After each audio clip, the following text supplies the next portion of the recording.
This is my biggest book haul of the year so far. Enjoy. Hi everyone, my name's Chloe, welcome back to my channel. Thank you for being here today. Today's video is going to be my May book haul. This is bigger than I expected it to be. Basically, first half of the month, didn't buy much, was like, okay, nice reasonable haul. I know I've done this speech before.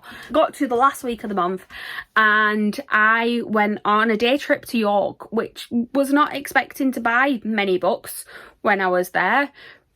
But I came back with 9 books and it just meant my haul pretty much doubled overnight. And then I bought some more after that as well because I went to London. So yeah, that week off I had at the end of May ruined my bank balance a little bit because I bought lots of books. So some of these books that I've hauled feel like I hauled them years ago, but apparently it was only a month. So let's just dive into it, shall we? And I'll show you all the books that I hauled during the month of May. So the first one I've got, although it was hauled in May, is June now, and it's very, very fitting for this month because the book is Gay Club by Simon James Green. Look how shiny that rainbow is. So this is a book by the author of Heartbreak Boys and You're the One That I Want, and also No I Can't Even, which I didn't love that one, but I've loved the other two. So I have very high hopes for this one. I think I've seen Spooks read it recently and really love it.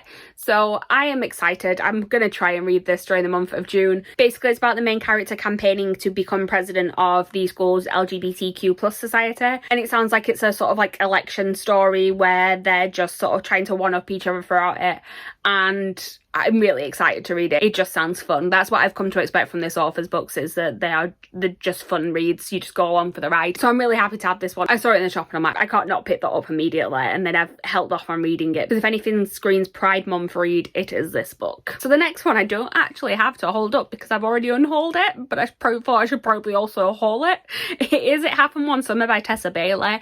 I've read this book this month. I didn't love it. I'm not a huge fan of Tessa Bailey's writing style, so I have already unhauled it and passed it on to Jem because she was wanting more romances and she was wanting to read that one. So I was like, you can have it because I'm not going to read it again. So just thought I'd mention that I did acquire it this month. I just don't actually have it, which is a good thing because I'm really struggling for room on my shelves for all these books this month. So it's good that I've already got rid of one of them. Next up, we have a couple of books that were gifted to me. So the first one being You Deserve Each Other by Sarah Hogel. This one was gifted to me by Meg, not for any particular reason. It just arrived one day with a note saying, if you own it, you're more likely to read it, right? This is a book that Meg is trying to get everyone to read. It's about an engaged couple who basically both decide that they don't actually want to get married anymore, but if they cancel the wedding, they'll be liable for paying for it. So they both kind of decide to try and annoy each other so much that the other one cancels, I believe. I'm actually really excited to read this one. The only reason I've not read it yet is that it's on my TBR MASH prompts because Meg put it on there and it's not come up yet. So I may end up reading it before it comes up on there, but so far I've not had a chance to read it because it's not come up on there. So I will read it eventually. It sounds really good. Sounds like the type of book I'm gonna love. So thank you, Meg, for sending me this one. The next one was also gifted. This one came from Liv, also because she put it on my TBR MASH prompts. This one I'm less excited to read, but I do very much appreciate Liv for sending it my way. It is House of Earth and Blood by Sarah J Maas. Liv had an extra copy of this which was unhauling, so she sent it over to me because she has put it on my list of books that I have to read when it comes up on the game. And basically I have no interest in reading Sarah J Maas books. If I'm going to read one, it will be this one that I'm most interested in, but I would not have picked this up on my own accord, hence why Liv has sent it to me. Again, I very much appreciate it. I might like it. I'm not going to read anything about the synopsis because I believe the synopsis is actually quite spoilery, although I do know some spoilers for this book already because I didn't think I was going to read it, so I didn't avoid spoilers like everyone else did. But yeah, at some point this year I will be reading this, and now I actually have the means to do it. So thank you, Liv. Thank you. Next up, we have one of my most anticipated releases of the year. I've already read it. I actually had an ARC before it came, but I'm so happy to actually have like the finished copy of it now because it's Ike Shara Wheeler by Casey McQuiston. And look, they now have hardback books being published, which I'm really excited about, but also really wish that Red, White and Royal Blue and One Last Stop were also in hardback. But yeah, this is a YA romance about a girl called Chloe Green who's competing with another girl called Shara Wheeler to be class valedictorian, and then one day Shara kisses Chloe and then disappears, and all she leaves behind are these pink envelopes with clues inside them, and it turns out that she's actually kissed 2 other people as well, the boy next door and then also her boyfriend at the time, and the 3 of them kind of get together and go on a little bit of a hunt to track Shara down, and I adored this book. I gave it 5 stars, and I'm so happy that I have the finished copy, like I said, and it is a Waterstones exclusive with the sprayed edges. And look, I now have a signed Casey McQuiston book. The thing is that Casey McQuiston books have only recently started being published in the UK,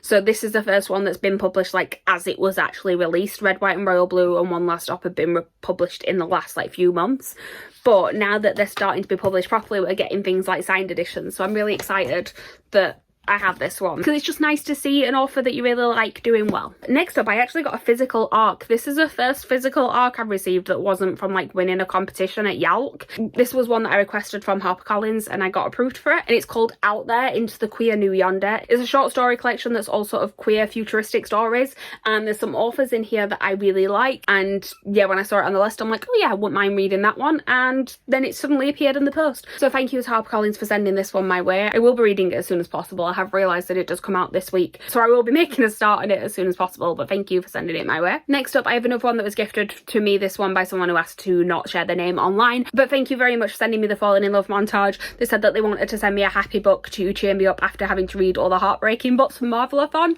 so thank you for that. I very much appreciated it. And also this is perfect timing because this author, Kira Smith, is going to be at Yalp, and I haven't read either of her books that I own yet, but I have a feeling I'm gonna love them, so I might try and squeeze this one in like the very beginning of July, just before Yalc. But this is a YA sapphic romance, and it's a summer romance as well, so it's a perfect time of year to read this, and I'm really excited to have it, so thank you to the person that sent me this one. So next up is the first copy of this book that I've got for this month, and it is Book of Night by Holly Black. This is from the Fairy Loot adult subscription.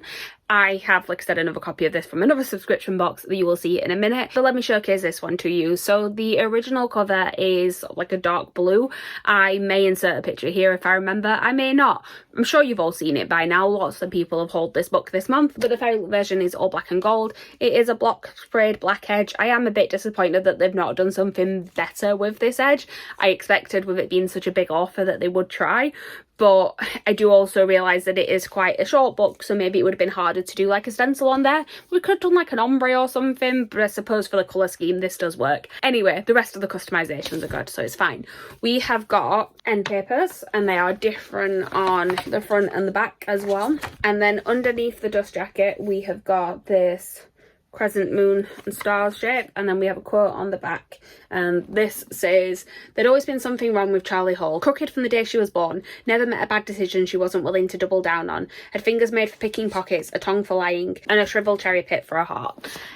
I am excited about this book. I've not heard the best things, but when I say I've not heard the best things, mainly what I've heard is people in videos like this going, I've not heard the best things about it. I've not actually read any reviews, but I'm excited for it. I really like Holly Black's writing. It is also digitally printed signature on there as well.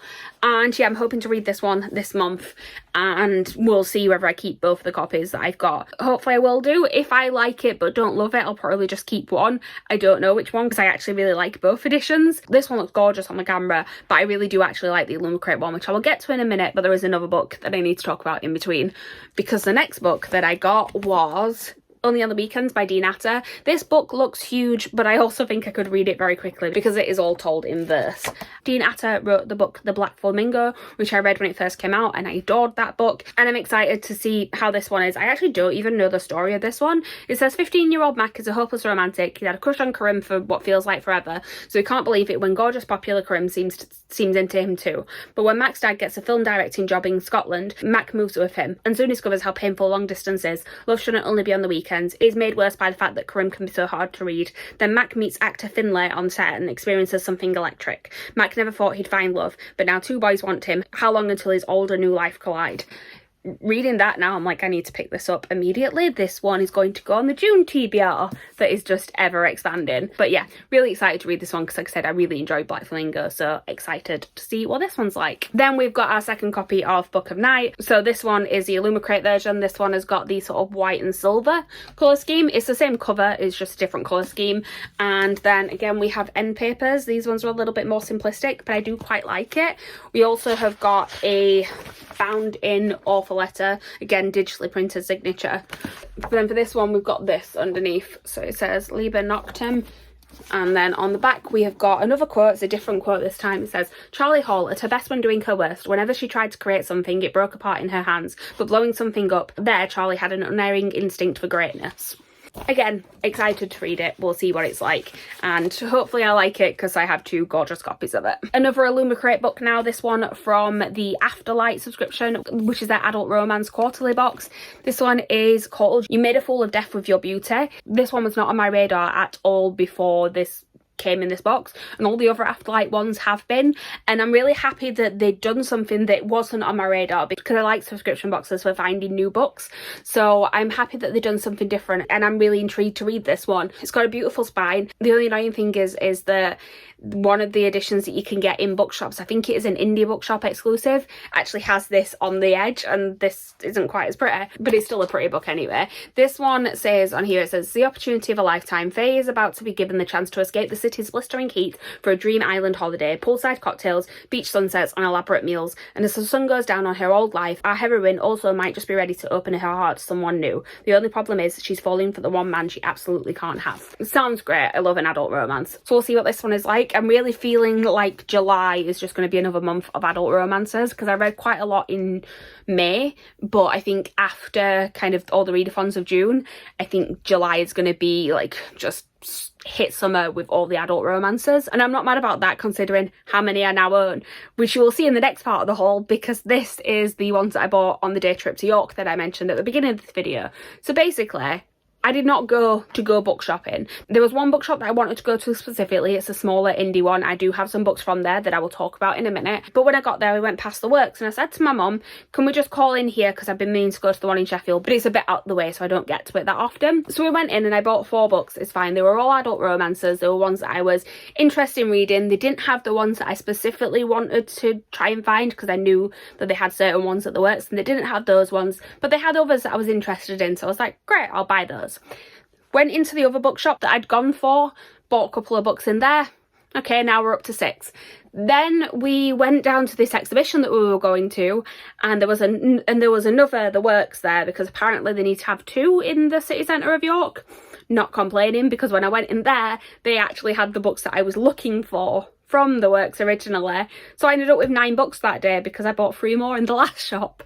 So let's talk you through the ones I got. From the first shop I went in, I picked up Book Lovers by Emily Henry. This is Emily Henry's newest release. It was cheaper in the Works than it was buying it in Waterstones. I now own 3 Emily Henry adult romances. I have not read a single one, but I have a feeling I'm going to love them. So why not? I have no idea what this one's about. Something to do with books, I know that. Nora is a cutthroat literary agent at the top of her game. Her whole life is books. Charlie's an editor with a gift for creating bestsellers, and he's Nora's work nemesis. Nora's been through enough breakups to know she's a one-man date before finding their happily ever after. To prevent another dating dud, Nora's sister persuades her to swap her city desk for a month's holiday in Sunshine Falls. It's a small town straight out of a romance novel, but instead of meeting sexy lumberjacks, handsome doctors, or cute bartenders, Nora keeps bumping into Charlie. Yeah, that sounds like my type per read. I'm happy I've got this one. I will eventually read all of the Emily Henry books that I have. Next up, we have another one by an author that I do own other books from, but this one's different, because this one I actually read the other ones I own. I bought One True Loss by Taylor Jenkins Reid. Taylor Jenkins Reid has obviously got more popular since the release of Evelyn Hugo, Daisy Jones and the Six, and then Malibu Rising, and basically they've decided to re-release a lot of her older books with the sort of Malibu Rising, Daisy Jones and the Six vibe covers. So they had this one in and it was cheap, and I thought, you know what, I like all the other books of hers I've read, why not read one of her older ones? This one is about a person who gets married, and then the day before their first anniversary, her husband goes missing and is presumed dead, and then it's years later and she's sort of started a new life, and then she gets a phone call from the husband and he's not actually dead. And I mean, that sounds dramatic, but I really like Taylor Jenkins Reid's writing, so I'm hoping that I like this. Then we've got The Spanish Love Deception by Elena Armas. So this one I've seen mixed things about. I've seen people absolutely adore it, but then I've also seen people really not like it, and I know it was on Kindle Unlimited and I could have read it on there, but I actually quite like having romance books to read physically. I don't know why, I feel I read quicker physically, I think, rather than reading an ebook, so that's why I like to have the physical copy of it. But I believe this one is a fake dating story about someone who needs a date for her sister's wedding, and yeah, I'm intrigued to see what it's like. Like I said, heard very mixed things, so we'll see what what side I fall on when I read it, probably in July. And then I just read a book by this author duo and I saw this one and I thought, why not pick up another Christina Lauren, because I know I like their writing. So this one is The Soulmate Equation. It's about, there's this company where they use your DNA to sort of find your perfect match, and the main character ends up matching with the director of this company, I believe, and I don't know where things go from there, but I'm excited to read it. Like I said, I like Christina Lauren's writings, so happy to have another one to read. Then I went into the smaller bookshop. It's called the Portal Bookshop and it's an LGBTQ plus bookshop, so I picked up a couple of things in there. First, I picked up Rosaline Palmer Takes the Cake by Alexis Hall. This is a romance that is set on a baking show, which is very much Great British Bake Off. It's got a bisexual main character, hence why it was in the LGBTQ plus bookshop, and I read this one last year. I got an arc of it and I really loved it, and there's a sequel coming out this year and I've never actually seen it in a shop, so I thought I would pick it up so that I can have a finished copy to go on my shelves, because yeah, I really like this. Also, can we appreciate the fact that it has recipes in the back of it, because yes, if you're gonna do a book about baking, give me the recipes, thank you. Then I picked up Honey Girl by Morgan Rogers. I went to York with my mum and she was browsing in the bookshop and she was looking at blurbs of things, and I said, is there anything that you're wanting to read? My mum does read, but she tends to borrow books from me rather than buying them herself. So I said, if there's anything you're interested in, if I'm interested in it, I will buy it. And she read this one, thought it sounded good, and I said, fine, I'll pick it up. She was very much like, no, you don't have to buy something just so I can read it. And I'm like, no, I've had it on my radar for ages. It's been on my wish list. I've just not picked it up yet, so might as well. So yeah, I bought it because I do want to read it, but also so my mum can read it as well. This is about a woman who goes to Vegas and ends up getting drunk and married to a woman that she's never met before. And I think I remember hearing that there's actually like sort of more to it than that. It's not just like a fluffy contemporary romance. I think there was a little bit more to it, but either way, I'm just excited to read it. It sounds really good, so yeah, picked this one up while I was in there. And then, like I said, I went back into the works and I picked up a few more. First one being Good Girl Complex by Elle Kennedy. This is one that I keep looking at in Waterstones and just haven't bought yet, so while it was cheaper in there, I thought I would. I have no idea what this one is about. It sounds like it's that sort of high achieving perfectionist meets a bad boy romance ensues type story from the back. I don't know if I'm going to like this, but why not? It's a general thing whenever I pick up a romance. I'm like, I have no idea if this is the sort of romance I want to read, but let's try it. Let's give it a go. They tend to be quick reads, so I'm just like, I'll try anything, see how it goes. The next one that I picked up was another Christina Lauren. This is a Honey Don't list. This one, again, I have no idea. I really should start reading synopsises before I buy things. Oh no, I did read this one. It's about two assistants who work with this couple on a TV show who actually hate each other, and they get sent on this trip to go and film a new series, and then I think the romance ensues between the two assistants while they're trying to keep their bosses together as well. It sounds fun. I like Christina Lauren books. Thought I'd pick it up. Sorry if the lighting's going funny, by the way. The sun's setting and I've got my ring light on, so it's not too dark, but because the sun's getting really low, that's what you're kind of seeing over here. So I've got some like golden hour lighting going on this side, but I'm at a really bad angle for it, so we'll get through it. We are nearly at the end of this book haul, I promise. Right, the last one that I picked up in York was Payback's a Witch by Lana Harper. This one I picked up specifically because it's going to work really well for Marvel-a-thon, because it is a witchy book and it's a romance, so there's probably some heartbreak. It is basically about two witches who are both dated the same guy, and I don't think he treated either of them the best, so they decide to get some revenge on him, but then I believe that a romance ensues between the two female witches. So this sounds great. I'm very excited for this one. I've not seen the best reviews for it, but to me it just sounds really fun. So my next trip was a trip to London, and I went into Foyles, but I didn't buy anything in there. But then I went into Waterstones Piccadilly and I bought a couple of things on buy one get one half price, and then another one that I don't even entirely know why I bought it, but there's something about it's intriguing me. Anyway, we'll start with the buy one get one half price ones. I bought Nate Plus One by Kevin Van Wy. This is the author of Date Me Bryson Keller, which I really enjoyed. It is a YA romance, I believe. It says two boys, two bands, two worlds colliding. Nate Hargrave, stage shy singer-songwriter, is totally stoked for his cousin's wedding in South Africa, and all expenses paid, trip of a lifetime, until he finds out his sleazeball ex-boyfriend is also on the guest list. Jai Patel, hot as hell high school rock god, has troubles too. The band's lead singer has quit just weeks before the gig that's meant to be their big break. When Nate saves the day by agreeing to sing with Jai's band, Jai volunteers to be Nate's plus one to the wedding, and the stage is set for a summer of music, self-discovery and shimmering romantic tension. What could possibly go wrong? Like I said, I enjoyed Date Me Bryson Keller. I'm hoping I enjoy this one as well. It's also very short, so this is going to be a very quick read. And then that one was on buy one get one half price, and I could have just bought that, but I wanted to take advantage of the offer. And this one, I keep seeing it in Waterstones and just not picking it up, so I thought while it's on offer, I might as well pick it up now. And it is All That's Left in the World. This one, I believe, is a queer dystopian story. It says Jamie and Andrew are strangers and two of the last people left alive. After a catastrophic event wipes out most of the population, Jamie finds himself alone in a cabin in the woods. He's learned to fear other desperate survivors, but when he meets the injured Andrew, Jamie is compelled to help. As they step out into the strange new world together, their friendship begins to feel like something more. Jamie and Andrew are hoping for safety, for shelter, for community, but ahead of them is a perilous journey through a world torn apart. They don't know what they'll find out there, but they may just find each other. I haven't read a good dystopian in a while, to be honest, but this one sounds like I might enjoy it. So, and then the other book that I picked up in Waterstones, the one like I'm not sure if I'm gonna like it, but something about it is really intriguing me, is Hide by Kirsten White. So I believe this is a horror thriller type. I don't know which one it is. It says a marvelously creepy thrill ride of a book at the bottom, and basically this is not the type of book I read. But there's something about this that is just making me want to read it. Again, let me give you the synopsis. The challenge: spend a week hiding in an abandoned amusement park and don't get caught. The prize: enough money to change everything. Even though everyone is desperate to win, to seize their dream future or escape their haunting past, Mac feels sure that she can beat her competitors. All she has to do is hide, and she's an expert at that. It's the reason she's alive and her family isn't. But as the people around her begin disappearing one by one, Mac realises this competition is more sinister than even she imagined, and that together might be the only way to survive. I think it's a theme park thing of it. Like, look, there's a map of the theme park in there, and it looks creepy, and it's the sort of thing where I don't read books in this genre very often, but if I read that as like a synopsis for a film, I'd be like really wanting to watch it.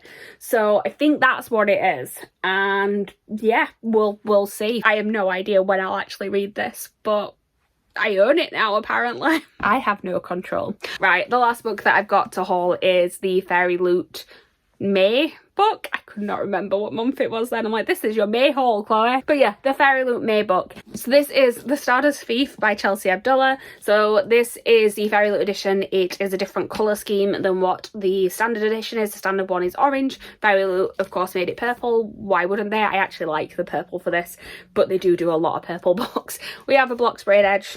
Of course we do. But we also have got end papers, naked hardcover, and then on the back it says neither here nor there but long ago, which seems to be like the tagline for this book because it was also on the item that came in the box that is inspired by this book. And then I can't tell if this is signed or digitally signed, but there's something in there. So I have no idea again what this one is about. It's inspired by stories from 1001 Nights. The Stardust Thief is a gripping tale of a legendary smuggler, a cowardly prince, and a dangerous quest across the desert to find a magical lamp. So is this like Aladdin style? Because that's 1001 Nights, right? Luli Al-Nazari is a midnight merchant, a criminal who, with the help of her gym bodyguard, hunts and sells illegal magic. When she saves the life of a cowardly prince, she draws the attention of his powerful father, the Sultan, who blackmails her into finding an ancient lamp. With no choice but to obey or be executed, Luli journeys with the Sultan's oldest son to find the artifact. Aided by her bodyguard who has secrets of his own, they must survive ghoul attacks, outwit a vengeful Jinn queen, and confront a malicious killer from Luli's past. And in a world where story is reality and illusion is truth, Luli will discover that everything, her enemy, her magic, even her own past, is not what it seems, and she must decide who she will become in this new reality. That actually sounds quite good. I have not read a lot of books with sort of gin and things in there, but what I have read I've really enjoyed. I mean, the most recent being City of Brass. So we will see. I am intrigued. I've not read the synopsis yet. I'd sort of taken it out of the box to look at and then put it back in the box and not got around to fully unboxing it until this video. So yeah, I'm intrigued now I've read it. I'm not going to attempt. Shall I attempt? Right, shall I attempt to hold all these up? I mean, it'd be helpful for the thumbnail at least. This is as good as we're gonna get, and there's so many on here, like going down to many, but these are about to fall. So, that is everything. Please like, comment, subscribe, all that good stuff down below. Let me know what's the book that you're most excited to read that you've hauled in the last month. And I will see you guys next time with a new video. Bye.